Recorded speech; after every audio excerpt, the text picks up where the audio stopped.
Hello everyone, my name is Deepti Shrivastava and welcome to my channel Learn with Deepti. Here we are discussing class 9 maths and CRT.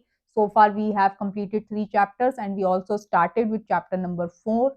So in our last video हमने introduction किया था linear equation का कि linear equation in one variable क्या होता है, linear equation in two variables क्या होता है, उसकी general form क्या होती है. उसी के बेस पे हमारे पास है आज exercise number 4.1. So let us start with exercise number 4.1. तो 4.1 में जो question number 1 है उसकी मैं आपको statement बताऊं. He is saying कि the cost of a notebook is twice the cost of a pen. The cost of a notebook is twice, two times, twice the cost of pen. ये एक statement दी गई है और उन्होंने बोला है right a linear equation in two variables. ये एक स्टेटमेंट है, इस स्टेटमेंट को आपको एक लीनियर इक्वेशन में लिखना है इन टू वेरिएबल्स. तो इसके लिए आप क्या करेंगे कि let the cost of a notebook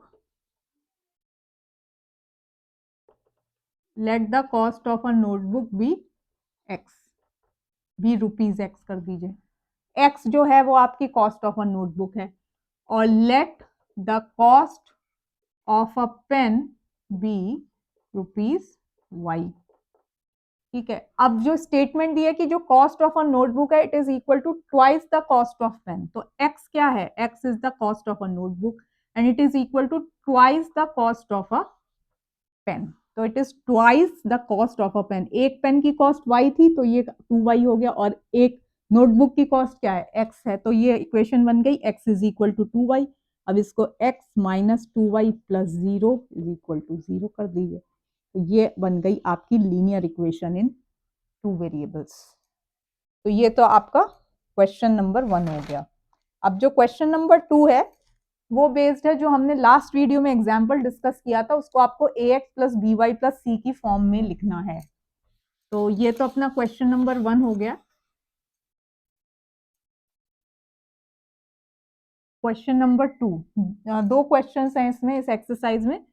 question number 2 है कि express the following linear equation in the form ax plus B Y plus C and indicate the values of A B and C. तो आपको ax plus B Y plus C की form में represent करना है and then you have to find out, write down the values of A B and C.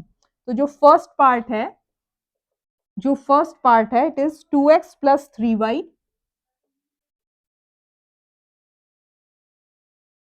Is equal to 9.35 बार. अब इसको ax plus B y की form में ax plus B Y plus c is equal to 0 की form में represent करना है. तो इसमें आपको क्या करना है, इसको इधर ले आते हैं. 2x प्लस 3y माइनस 9.35 बार इज इक्वल टू 0. अब a की वैल्यू क्या आ गई 2, b की वैल्यू आ गई 3 एंड c की वैल्यू आ गई माइनस 9.35 बार. तो ये आपका फर्स्ट पार्ट हो गया. सेकेंड पार्ट इज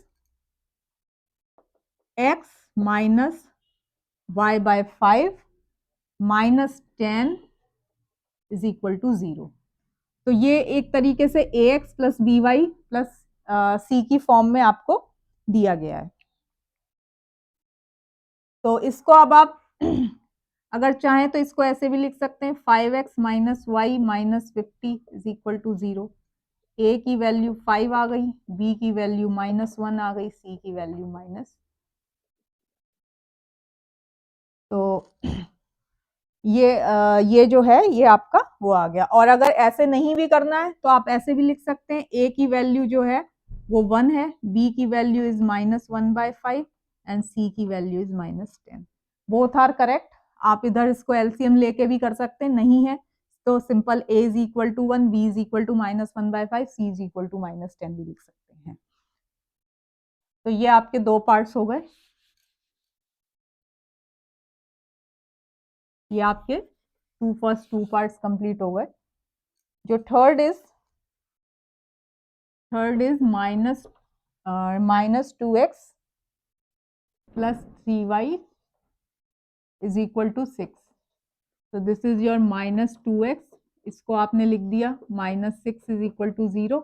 अब A X plus B Y plus C का है तो ए की वैल्यू आ गई -2, बी की वैल्यू आ गई 3, सी की वैल्यू आ गई -6. तो and then the fourth part is x is equal to 3y. x is equal to 3y, इसको हमने लिख दिया x माइनस 3y प्लस 0 कर दीजिए. तो ये आ गया आपका, इसको आप 1.x बोल सकते हैं. a की वैल्यू 1 है, b की वैल्यू -3 है, c की वैल्यू 0 है. तो ये आपके थर्ड एंड फोर्थ पार्ट हो गए. Fifth part is 2x is equal to -5y. Fifth part says is 2x is equal to -5y. Fifth part 2x is equal to -5y. इसको आप इधर लाएंगे तो ये बन गया 2x plus 5y plus 0 is equal to 0. a की value 2 है, b की वैल्यू क्या है 5 है, और c की वैल्यू जो है ये जनरल फॉर्म में इधर लिख देते हूँ जिससे कि ax प्लस बी वाई ये याद रहे कि ये लीनियर इक्वेशन इन 2 वेरिएबल्स ही है. तो a की वैल्यू 2 हो गई, b की वैल्यू 5 हो गई और c की वैल्यू 0 हो गई. Sixth part is your 3x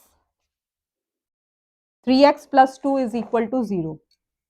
3x plus 2 is equal to 0. अब ये जो है इसमें कैसे लिखेंगे, प्लस इसको बोल दो 0.y plus 2 is equal to 0. इसको हम ऐसे लिख सकते हैं. तो a की वैल्यू हो गई 3, b की वैल्यू हो गई 0, c की वैल्यू हो गई 2. तो ये हो गया आपका सिक्स्थ पार्ट. सेवेंथ पार्ट से y minus 2 is equal to 0. Seventh part जो है वो कह रहा है y minus 2 is equal to 0. अब इसमें x के लिए 0.x लिख देते हैं, y के लिए 1.y माइनस 2. a की वैल्यू 0 हो गई, b की वैल्यू 1 हो गई, c की वैल्यू -2 हो गई. और the last part is 8 is 5 minus 2x.